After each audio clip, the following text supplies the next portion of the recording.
For 11 seasons, Happy Days was comfort television. Families loved the Cunninghams, and Fonzie's charm kept everyone smiling. But in 1984, the show's farewell didn't go as planned.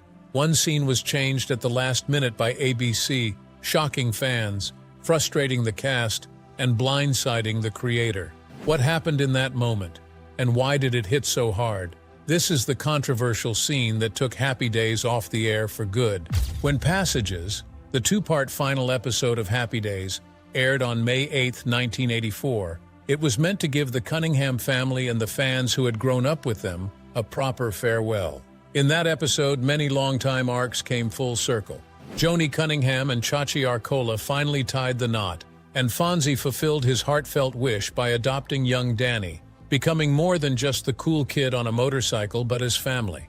But there came the moment no one expected, and that was the scene that took Happy Days off the air for good.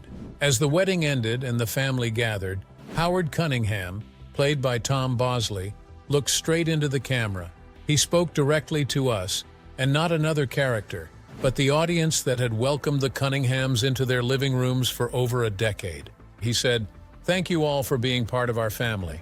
To Happy Days." That simple, tender toast broke the fourth wall. It was a bold gamble by the show's creator, changing the sitcom sign-off into something deeply personal. In the final luminous moment, the boundary between fiction and reality blurred. It was a true goodbye, and critics called it one of television's most emotional final scenes. It felt like the farewell of an extended family. But it wasn't as easy as you might think for the finale scene of Happy Days. The scene that took Happy Days off the air for good faced a major disaster. In May 1984, Passages, a two-part episode, aired on ABC, and it was meant to serve as the emotional farewell of Happy Days. In that finale, long-standing storylines found a lot of closure, with married life, love and adoption, and the reunion of core characters one last time. The problem is that the touching finale didn't stay in the final broadcast. Earlier that year, the network's schedule had been disrupted by the 1984 Winter Olympics in Sarajevo. Because of that, several episodes that were meant to air during the winter had been pulled. Instead of rescheduling the full season and airing every episode before the finals, ABC chose to proceed with Passages on schedule and shelved the remaining episodes for later. After the supposed end, ABC burned off those leftover episodes over the summer and even into September. These episodes were storylines that predated the finale. 4 of them aired between June and July 1984, named So How Was Your Weekend?, Low Notes, School Dazed and Good News, Bad News. Then, on September 24, 1984, the very last episode to air was Fonzie's Spots. It was a silly lodge-initiated plot with Fonzie in a rabbit costume as part of a hazing ritual. That sequencing destroyed the emotional logic built by Passages.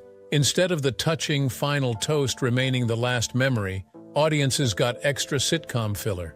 They had to watch episodes that didn't follow the emotional arcs and concluded with a goofy, anticlimactic tale. It didn't provide a meaningful closure, leaving a fractured legacy. Many also said that the finale left Fonzie humiliated instead of giving a heartfelt note. The strange switch from sincere closure to random leftover stories made fans feel like they had been betrayed. ABC had no choice but to rush the finale and release the earlier episodes later on because they wanted to air the Olympics. The mess also showed the tension between network scheduling and the creativity and integrity of storytelling. What Passages offered was closure, emotional resolution, and respect for an 11-season journey. But what fans got was network burn-offs, scheduling games, and an absurd final broadcast. It undermined the closure and confused many fans. For many decades now, many TV historians and fans say that Happy Days' final season is a warning. Whenever networks treat episodes like commodities, airing finales when convenient and then dumping leftovers later, they end up destroying the emotional contract between the show and the audience. The mishandled finale also had a major impact on the cast because the show didn't have the ending that they wanted. When the sitcom suddenly ended its 11-season run, the bittersweet goodbye of the Cunningham family and their friends was meant to be a graceful exit. But thanks to a schedule fiasco, the finale's emotional closure was undermined, and it rippled through the lives and careers of its cast in different ways. For Ron Howard, who played Richie Cunningham, The situation was almost liberating. He had already been signaling his desire to move behind the camera, and the way the show ended chaotically reinforced his decision to leave acting full-time and pursue directing instead. His post-Happy Days career took off dramatically. He directed major films like A Beautiful Mind and Apollo 13, establishing himself as one of the most respected filmmakers in Hollywood. The sitcom's messy send-off seemed less like a setback and more like a signal for him to shift gears. On the other hand, Henry Winkler, who embodied Arthur Fonzie Fonzarelli, faced a rougher transition. After the show, he was typecast. People had trouble seeing beyond the leather jacket and the abrupt end of the show didn't help in redefining his identity as an actor. In interviews, he admitted that when the cameras went dark, he felt as if he had lost a piece of himself. Over time, he reinvented himself, directing, acting again, and eventually winning acclaim for roles years later. Then there's Marion Ross, the gracious matriarch Marion Cunningham. The show gave her structure for a decade, and post-series, she found reliable work, including voice roles and guest appearances in other prominent shows. The messy finale might have created questions for fans about closure, but it didn't derail her career path. The late Tom Bosley played Howard Cunningham and also transitioned into steady work after the sitcom ended, including appearances in other series and films. He never reached the blockbuster heights of his younger castmates, but his role as the father figure remained iconic.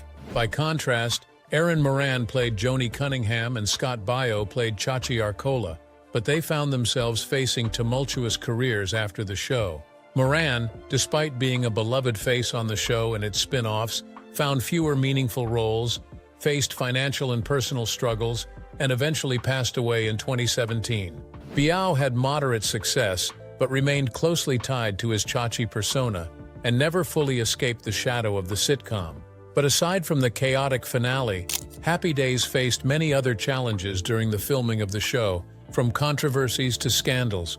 In one of the dramatic behind-the-scenes moments from Happy Days, Ron Howard revealed that he was prepared to walk away from the show when the network floated the idea of renaming it into Fonzie's Happy Days. Howard, who played Richie Cunningham, said that he accepted that Arthur Fonzie Fonzarelli, played by Henry Winkler, was becoming the breakout star of the series, and he didn't mind. But if they were going to change the show's entire title to reflect Fonzie's dominance, he balked. He later said, "But the optics of now being in a show called Fonzie's Happy Days, my ego wouldn't allow for that. I wasn't bluffing. I would have left." Howard admitted that the ensemble heart of the show, Richie, Howard Cunningham, Marion, Joni, and the whole gang, made Happy Days what it was. But if they repositioned the show around Fonzie alone, it would have immediately changed the identity of the series and disenfranchised everyone else, including Howard himself. He had said, "I never ever challenged what they were doing creatively, but the optics weren't acceptable." Winkler had also objected to this decision. He had said that changing the title would be an insult to everybody else, who has been doing Happy Days as a family together with me. The fact that the two main characters of the show agreed to keep the original title is what retained the series name as Happy Days. The series creator, Gary Marshall, saw that Howard was not comfortable, and so the title was not changed. A title change might have seemed minor or simply marketing at that time, but Howard threatened to quit if they made any moves to change the name. But this happened because of Fonzie's popularity, which became a major problem in the making of the show. Henry Winkler's journey as Fonzie is a paradox because he became so famous for this role that it ended up closing the door to future roles. When he stepped into the role of the Fonz in 1974, the part was almost an afterthought. He initially had only 6 lines in the plot, but those handful of lines rapidly grew into an icon. With his slick-back hair, leather jacket, snap of the fingers, and thumbs-up he became the shorthand for cool. The rise was meteoric. Winkler says that once, on a date after 3 seasons of the show, the audience in the theater turned and greeted him. This was a surreal moment for someone who had only started out trying to make rent. Behind the scenes, Winkler was facing some challenges while working with his co-stars. Ron Howard was originally positioned as the show's lead and was hurt by how much attention Fonzie was getting. Winkler said that Ron once told him, "I have to admit it hurts my feelings," because Richie was supposed to be the star of the show. Other cast members felt weird about this popularity rise. Marion Ross said that even if Winkler never acted like he thought he was better than anyone else, the fact that every damn day it's the Fonz this and the Fonz that made Ron come into her dressing room dejected. She said other cast members started to feel like supporting players instead of equal stars. When the network discussed rebranding to Fonzie's Happy Days, that added a lot of fuel to the fire and upset Howard.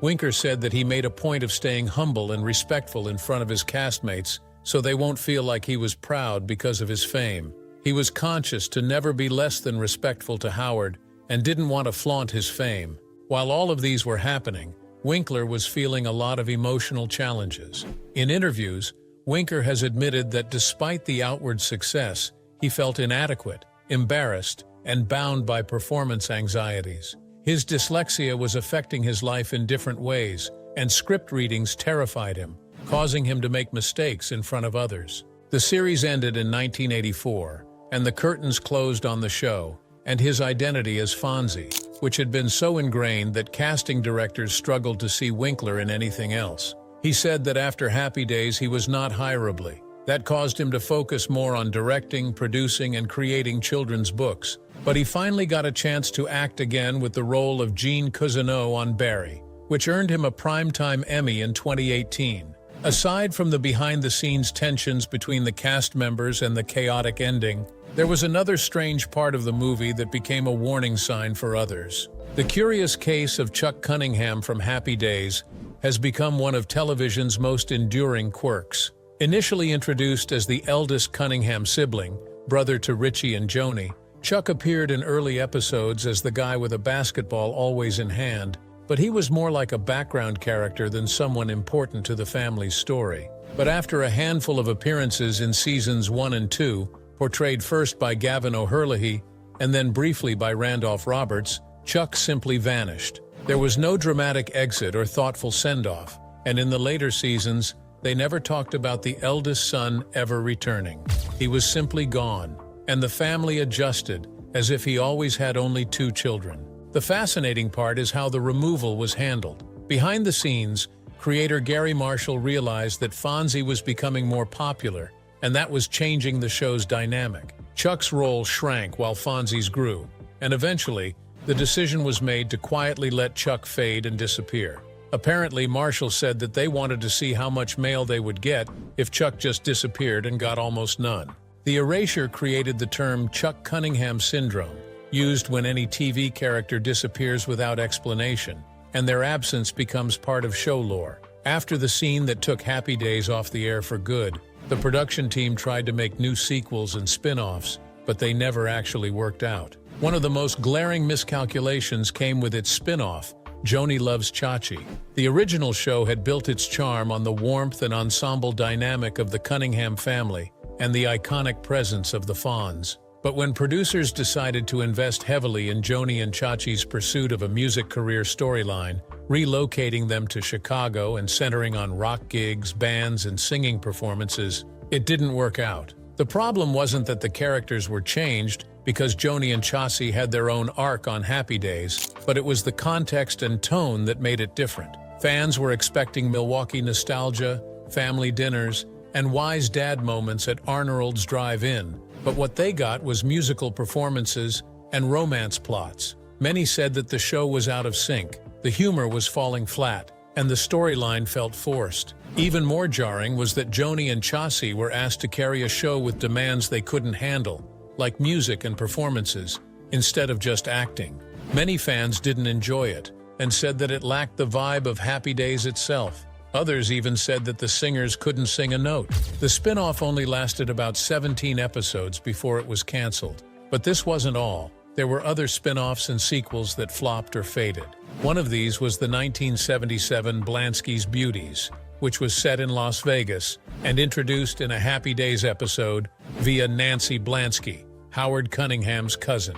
It lasted just 13 episodes before it flopped. Another spin-off was Out of the Blue in 1979, a fantasy sitcom spin-off that had a very brief run and low ratings. On the flip side, there were some successful spin-offs, including Laverne and Shirley and Mork and Mindy. But there was another problem. As years after the show had ended, there was a major lawsuit between the cast members and the production because of the sales of merchandise. When a show becomes a cultural fixture, the characters live on in more than reruns. They live on lunchboxes, t-shirts, slot machines, magnets, and DVD covers. That's exactly what happened with Happy Days.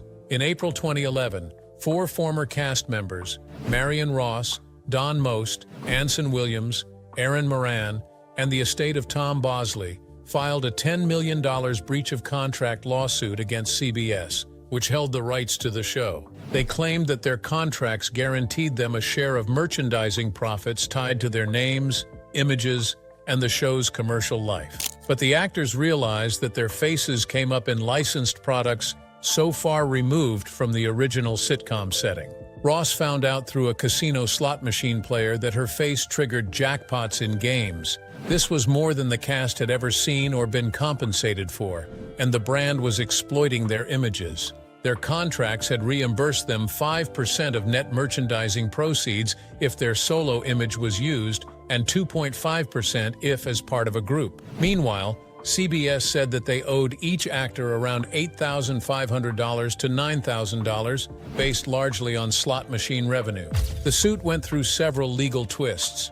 In October 2011, a judge rejected the fraud claim and said the cast couldn't seek punitive damages and limited the dispute to a contract interpretation issue. Then, in July 2012, the parties settled. Each actor received about $65,000 plus a promise from CBS to honor the original contract terms moving forward. The payout was far beyond what they asked for, but the settlement secured the future royalty rights for the actors. But interestingly, 2 of the biggest names from Happy Days, Henry Winkler and Ron Howard, didn't join the lawsuit. Winkler explained he'd negotiated a separate merchandising deal and had already been paid for image use. He opted out to avoid complicating things for his former co-stars. Although the scene that took Happy Days off the air for good was a dramatic choice, many decades after, the production decided to redeem themselves by releasing new episodes for the 50th anniversary. At the 2024 76th Primetime Emmy Awards, former stars Ron Howard and Henry Winkler stood together on stage to commemorate the 50th anniversary of Happy Days. This moment offered a redemption arc for a show with a mishandled ending. As the pair walked onto a newly recreated set of Arnold's Drive-In, complete with red booths, the classic jukebox, wall decals of sports pennants, and enough mid-50s nostalgia decor to make longtime viewers smile, Howard paused, looked around and said, "This is fantastic." Then Winkler responded saying, "Feels like home." Then came the playful moment that brought the past into the present. Howard teased that there was no theme song introduction, and Winkler, after joking he was out of practice, pressed the jukebox lever. Instantly, the old Happy Days theme began to play. The crowd cheered, and the memory of the shoe flooded back. For fans that were disappointed by how the series finale had been handled, this was more like a moment of closure. The image of Richie Cunningham and the Fonz reunited one last time in front of their homie set felt like the finale the show deserved. When Happy Days ended, it did so in a strange and confusing way for fans. Did you like the ending of Happy Days, or would you have preferred something else? Let us know your thoughts in the comments. So, thanks for watching this video, and we will see you in the next one.